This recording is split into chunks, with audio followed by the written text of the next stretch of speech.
I want you to picture someone who values their time. What are they doing? How are they acting? What is it about what they're doing that makes you think they are valuing their time? I want you to hold on to that thought because it'll be important as we dive into the Word of God. Hi, I'm Pastor Nick, and welcome to Woodland Street United Methodist Living Room Service, this time at night. I'm thrilled that you could join us as we dive into the Word of God together this morning. Our first text comes from Luke chapter 12, starting in verse 22. Then Jesus said to his disciples, "Therefore I tell you, do not worry about your life, what you will eat, or about your body, what you will wear, for life is more than food, and the body more than clothes. Consider the ravens. They do not sow or reap, they have no storeroom or barn, yet God feeds them. And how much more valuable are you than birds? Who of you can, by worrying, add a single hour to your life? Since you cannot do this very little thing, why do you worry about the rest? Consider how the wild flowers grow, the lilies of the field. They do not labor or spin. Yet, I tell you, not even Solomon in all his splendor was dressed like one of these. If that is how God clothes the grass of the field, which is here today and tomorrow is thrown into the fire, how much more will he clothe you, you of little faith? And do not set your heart on what you will eat or drink. Do not worry about it. For the pagan world runs after such things, and your Father knows you need them. But seek his kingdom, and these things will be given to you as well. Do not be afraid, little flock, for your Father has been pleased to give you the kingdom." Our second text comes from Mark chapter 5, verses 21 through 43. When Jesus had again crossed over by boat to the other side of the lake, a large crowd gathered around him while he was by the lake. Then one of the synagogue leaders, named Jairus, came, and when he saw Jesus, fell at his feet. He pleaded earnestly with him, "My little daughter is dying. Please come and put your hands on her so that she will be healed and live." So Jesus went with him.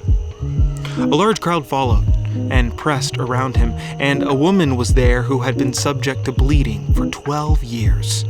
She had suffered a great deal under the care of many doctors and had spent all she had, yet instead of getting better, she grew worse. When she heard about Jesus, she came up behind him in the crowd and touched his cloak because she thought, "If I just touch his clothes, I will be healed." Immediately, her bleeding stopped, and she felt in her body that she was freed from her suffering. At once, Jesus realized that power had gone out from him. He turned around in the crowd and asked, "Who touched my clothes?"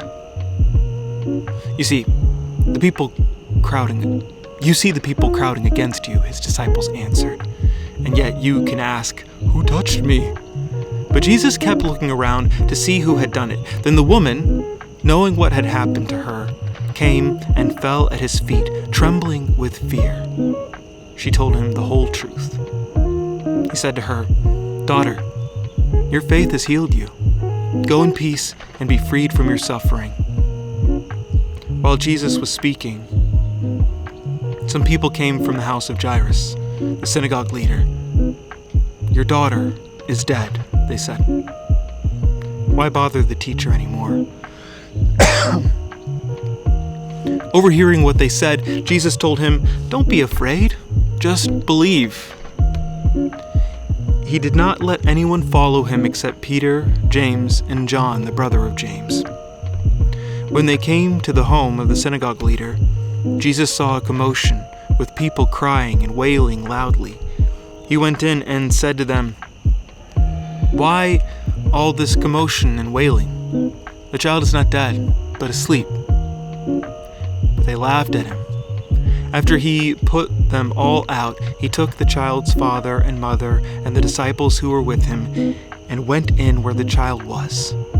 He took her by the hand and said to her, "Talitha, cum," which means, "Little girl, I say to you, get up."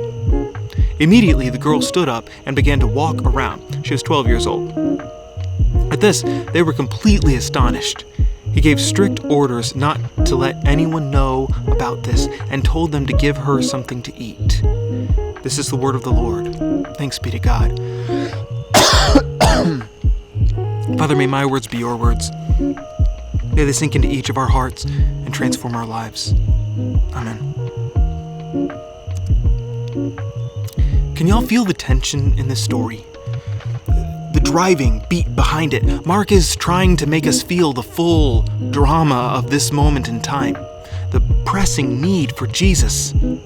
Limited time frame. This story is a primetime thriller. It is tense, dramatic, and time-sensitive. You know in those medical dramas when a patient is dying and they are rushing down the hall for emergency surgery? The doctors are calling out medications. I need 50 cc's of cubic centimeters. The machines are beeping all around, and the music in the background is going choo choo choo choo choo choo choo choo choo choo. It is that driving beat. That is the drama of this story. It's like, have any of y'all seen the show 24? Do you remember that? It was this action drama with a gimmick. Every second of the show was a real-time second. Every episode was an hour long, and only an hour passed in each episode. Each season was 24 episodes, which means that all the action in a season takes place over the span of a day.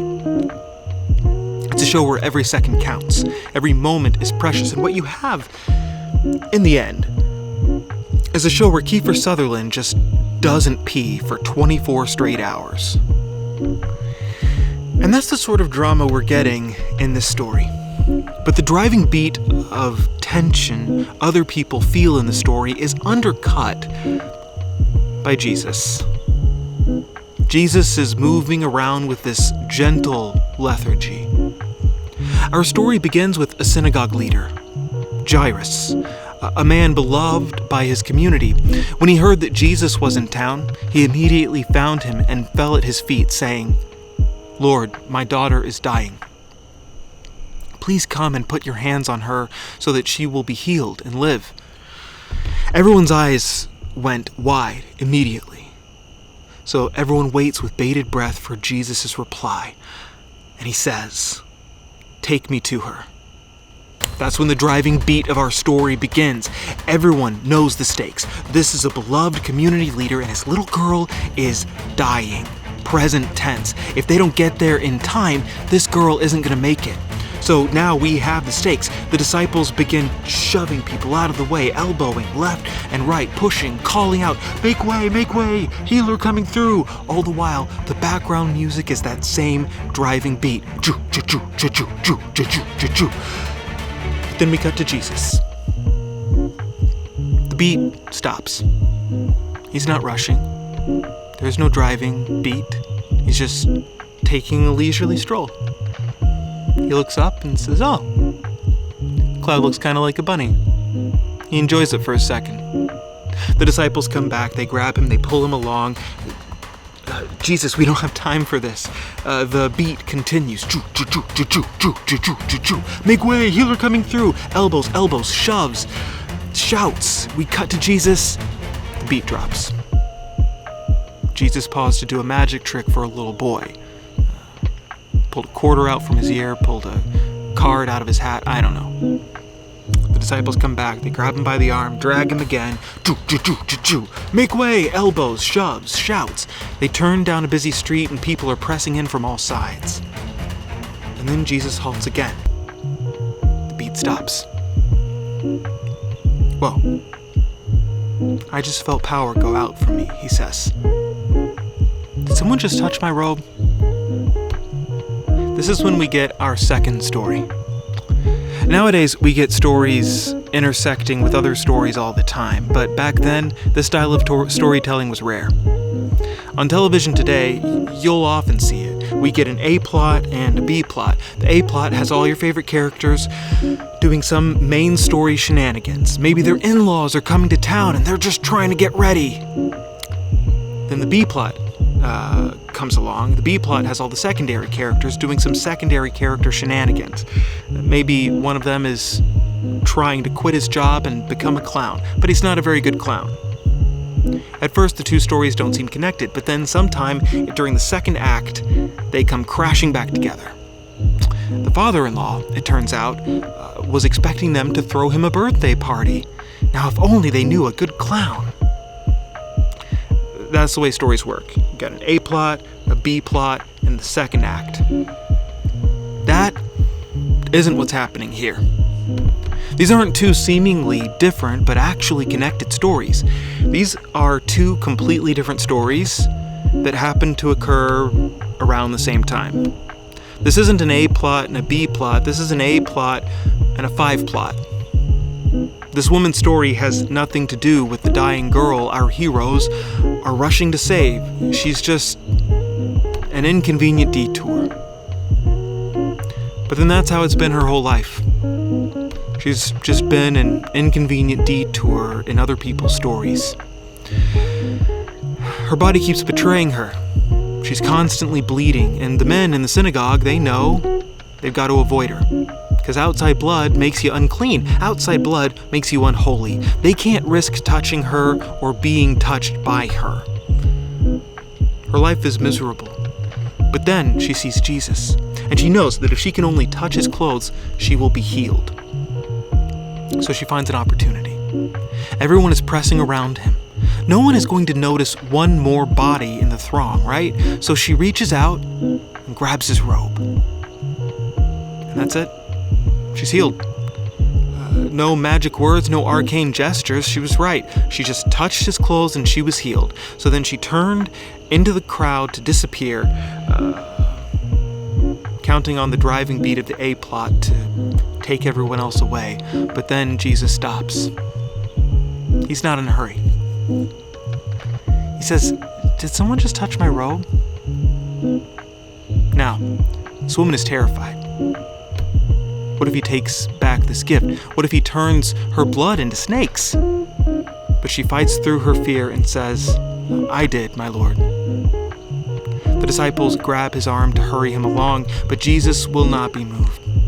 "Daughter," he says, "your faith has made you well. Now, take my peace, my shalom, and be saved." Only once he's offered her peace and salvation does Jesus let the disciples drag him away. But by that time, a runner has arrived. Jairus' daughter didn't make it. They were too late. But Jesus rolls his eyes. He says, "Y'all, she's not dead. She's just snoozing, just having herself a little snooze." So Jesus continues his stroll and finds the girl. She's quite dead. They may not have had modern medicine back in those days, but they know dead when they see it. But Jesus calls out to her anyway. He says, "Talitha kum," which means, "Little girl, it's time to wake up. Wake up, you sleepyhead. You're going to be late for school," he says. And she gets up, has a little stretch, a little yawn, and grins like nothing has ever been wrong with her. Last week we talked about Ananias and Sapphira. And that very well could have been the first time y'all heard that story. But I bet you've heard this story before. Pastors love it. I must have heard this story preached 1,000 times, and each sermon was about faith in some way. Faith is the cornerstone of the story. Whether it's the faith of Jairus, who believed in Jesus even when his daughter had seemingly died, or whether it's the faith of the woman, who someone should really get around to naming, but she believed that Jesus' power was so great that all she had to do was touch his clothes and she would be healed. Or whether it's the faith of Jesus himself. He had such faith in his own power, the power of God, that he knew that he could just take his time. This is a story about faith. I think you'd have to be a little off kilter to focus on anything else, right? And yet, when I read this story, the thing that struck me most wasn't the faith I saw, mighty though it was. The thing that struck me was how Jesus values his time. Now, you might look at this story and think, it really doesn't seem like Jesus values his time at all. he's certainly not in much of a hurry, right? The disciples keep pulling him along, but he doesn't seem to care much about his daily agenda or the items on his to-do list. When we think of people who value their time, we think of busy business professionals. We think of people with mile-long to-do lists and calendars full to bursting with events. We think of people racing from meeting to meeting, zipping down the interstate as fast as they can, shoving innocent bystanders out of the way. Clearly, that's not Jesus. In fact, as I read this text, my first impression is Jesus doesn't seem to value his time at all. That's what I thought when I first read this, but as I reflected on the story, I realized my mistake. See, those business professionals aren't valuing their time. It seems like they are, but they're not valuing their time, they're valuing their to-do lists. They're valuing the time they spend doing the things that they have planned. Any time in between is a waste to them, not valuable. Their whole lives are built around rushing between events, trying to minimize the time spent doing what they see as pointless things. That isn't valuing your time. That's valuing your plan. It reminds me of a story I once heard when I was a kid. There was once this impatient boy who couldn't wait for anything. He couldn't wait for the school day to end. He couldn't wait to get home. He couldn't wait for the next day so he could go back to school, so he could not wait to get home again. He couldn't wait to grow up. He couldn't wait to get married and have a job. And then one day he met a woman who gave him a silver ball with a golden thread. She told him this thread was his life. If he left it alone, time would pass normally, but if he gave it a gentle tug, an hour would pass like a second.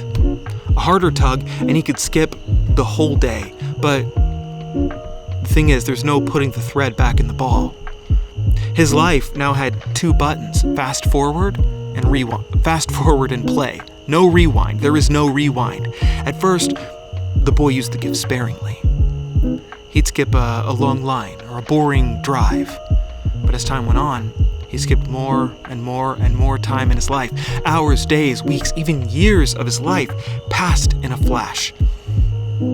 His mother grew old in an eye blink. His own face quickly creased with wrinkles, and at the end of his life, he was weeping and weeping because of all the boring moments of his life that he had just skipped by. Busy professionals skip time between meetings like that boy and his thread. Rushing through life doesn't mean you value your time. In fact, it's just the opposite. Jesus is the only person in the story who truly values his time. He doesn't try to make moments more meaningful. He just appreciates the meaning that they already have. Jesus knows that time is a limited gift, and he is there for every single moment of it. He strolls down the road and considers the lilies of the field, the birds of the air, the people packed in all around him. Jesus values his time enough to be fully present in it. It's something we see not just in this story, but throughout the Bible. Jesus' mind isn't dwelling on the past. It isn't worrying about the future. His focus is locked into wherever and whenever he happens to be. This is something that today we would call mindfulness. You might have heard it. It's a buzzword that's floating around. And when I first heard the term mindfulness, I rolled my eyes. I rolled my eyes because I'd heard it from someone who had just been talking about Mars in retrograde. I just immediately started tuning out. But the Apostle Paul has taught me that I should be willing to learn from anyone, even people I strongly disagree with, even people who love astrology. I can learn from them. Because of who I'd heard it from, I thought that mindfulness was just some mystical nonsense. I'm not a very mystical person. But as it turns out, mindfulness is just being fully present in any given moment. It's about not getting caught up in your own head, not thinking about what you're going to have for dinner, or about some stupid thing you said yesterday. It's just being present in this moment and valuing this moment, valuing each second and treating them like the precious gifts from God they are. It's recognizing that the time you have is limited. You don't have an endless supply, so why spend even an ounce of it in a panicked rush between meetings? Now, I love my generation, but I can tell you for a fact that my generation and younger generations, we are bad at this. Our minds are never in the present moment. They are on our phone's calendars or our phone social media or on our phone's text messages or on our phone's missed calls. Basically, they're just always on our phones. Our attention span is getting worse and worse. It's the worst the world has ever known, and it's only getting worse. When Hannah and I watch TV, we often have our phones out as well because we can't even be bothered to pay fully attention when we're being entertained. For my generation in particular, mindfulness is something we need to practice because it doesn't come naturally. We need to strengthen our ability to be present and to say no to things like checking our phone. Now, if you hear about mindfulness from a non-Christian, you'll probably hear about all the benefits it has for you personally. And those exist, for sure, but they'll tell you that mindfulness is all about your personal growth, your personal health. But hear me when I say that is not the mindfulness of Jesus. For Jesus, being fully present isn't about benefiting himself. It's about being fully present with people. It's about setting the phones aside and looking people in the eyes. Because you know when someone is actually being present with you. My closest friend in college is one of the most present people I've ever known. He's the first person who really taught me what it is to be present with people. When you spend time with him, you can feel that every ounce of his attention is on you in that moment. It's intense. People love him for that. When I imagine the attention of Jesus, I imagine Brenton. Jesus didn't let the fact that he was busy with an A-plot get in the way when another woman showed up who needed his help, right? He was fully present with her. He felt his power leave him. He knew that the woman had been healed, and if it were me, I probably would have kept on walking. I mean, after all, a little girl is dying. And I'd already put her healing on my calendar, and this woman has already been healed. She touched his clothes. She was healed. But Jesus stops because it isn't enough for him that this woman be healed. She needs his full attention. He shares his peace with her. He shares salvation with her. He shares that moment in time with this woman and gives her all of his attention. And it is the most valuable gift he can give. Those precious seconds of his life evaporate as he gives her his attention. He can never get them back. He can never get the thread back in the ball. There is no rewind button on even Jesus' life. Jesus knows how valuable his time is. And so, he spends it with this broken woman. And he doesn't just go through the motions of conversation like I would. He doesn't just go through the motions of conversation while he plans out the rest of his week in his head. He is fully and mindfully present with this woman. Now, I don't know about you, but that challenges me. I am so miserably awful at getting out of my own head. I'm so horrible at being fully present with people. So this week, I'm going to practice mindfulness. I'm going to practice it because it doesn't come easily. And I'd like you to join me if you can. I'll start on my own. I'm going to set a timer for 5 minutes every day, and in that time, I'm going to sit still and take deep breaths, focusing on my breath going in and leaving, going in and leaving. And if my mind wanders, and it will wander, I'm not going to berate myself. I'll simply go back to my breath and focus on that one moment in time, on the things that are happening around me. In conversation with people, I'll do the same, but instead of focusing on my breath, I'll focus on their words, on the things that they're saying, on the eye contact we're making. Today, I feel challenged to be more present with those around me. to put my phone away, to practice their presence like Jesus did before me. So as you go from here, I hope you feel the same. I hope you feel that challenge. So now go in the grace and the peace of the God of this moment and every moment. Go in God's peace. Amen.